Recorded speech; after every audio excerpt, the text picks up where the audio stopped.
This is a video about disassembling a fuel quick disconnect. This particular bike is a Ducati 748S.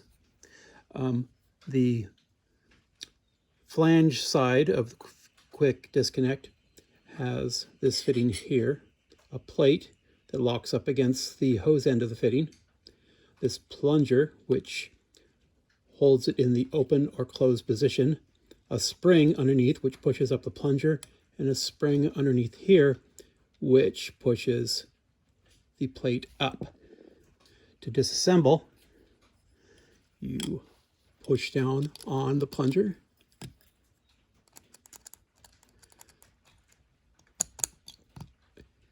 past the bottom of the plate, slide the plate up carefully so you don't lose the plunger because it is under the pressure of the spring. And then you can slide the plate all the way up and disassemble it. The reason you would want to do this is in order to tighten this, it's best to have this plate out of the way. To reassemble, go the other direction, push the plate all the way down. Probably best to put the plunger in first.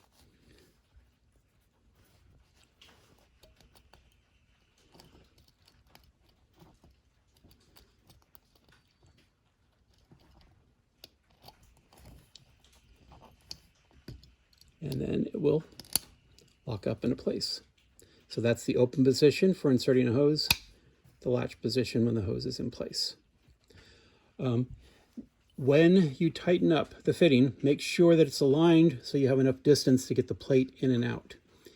If you go at an angle, there's a chance you could bend the plate and you end up with something like this. It doesn't fit very well into the valve, and the hose does not fit into that opening. That's it for now.